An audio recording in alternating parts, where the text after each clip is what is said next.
কৰিছে সেইকাৰণে মই ধন্যবাদ দিছোঁ আৰু আপোনালোকে আজি ইয়াত আহি পেলাই এইখিনি কোৱাৰ মানে জনোৱাৰ বাবে বা মনৰ শান্তি আমাকো লাগে আকৌ আমি ভাবোঁ যে ল'ৰাজনক যিজন ল'ৰা এইবোৰ কৰিছে সেইবোৰ ট'টালিকে মানে অতি সোনকালতে সিহঁতক ধৰি ফাঁচি দিয়াটোৱে মই পৰা কঠোৰ শাস্তি বিহিব লাগে বহুত শাস্তি দিব লাগে কাৰণ বহুত শাস্তিকে তাইক মাৰি পেলালেতো সেইটো কাৰণে বহুত শাস্তি দিয়াটো মানে সাধাৰণতে এইটো বৰ ডাঙৰ কথা আজিকালি ফাঁচিটো খুব কম হৈছে ফাঁচি নহয়েই আমাৰ অসমতো নহয় বাহিৰতো যদি সেইখিনি তেনেকুৱা এটা নহয় তেতিয়াহ'লে বৰ দুখনীয় কথা আৰু মই এটা বিজেপিৰে মানুহ এজনী সদস্য হয় মই বিজেপিৰ কিন্তু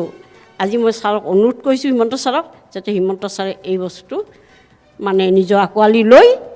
ফাঁচিৰ অৰ্ডাৰ কৰিব বুলি মই আশা ৰাখিছোঁ মই আকৌ আপোনাৰ ওচৰলৈ আহিছোঁ আপুনি খবৰটো কেতিয়া পালে কোনে দিলে মই খবৰটো 25 তাৰিখে 7:15-20 পাইছোঁ মই দোকান এখনত মানে বিয়া এখন আছিলে তাৰ কাৰণে মই আৰু মোৰ ৱাইফে গিফ্ট ল'ব গৈছিলোঁ আমি গিফ্ট চিটা কৰি থাকোঁতে মোৰ ৱাইফৰ চকুত পৰিল টিভিটো ND24 তাতে আমি খবৰটো পালোঁ এতিয়া আপোনালোকৰ পৰিয়ালত আৰু কোন কোন আছে মোৰ মাজু ভণ্টি আছে ইয়াতে আছে তেওঁলোকে একদম অৱস্থা নাই আজি কিছুদিনৰ পৰা সেইকাৰণে অলপ ৰেষ্টত আছে এয়া মায়া গগৈৰ পৰিয়ালৰ লোক আৰু মোমায়েকে ইতিমধ্যে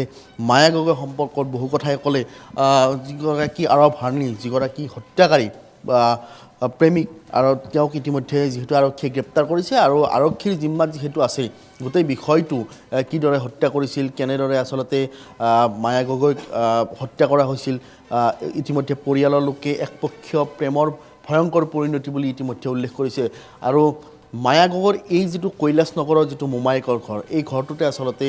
মোমায়েকহঁতৰ তত্ত্বাৱধানতে মায়া আছিল আৰু মায়াক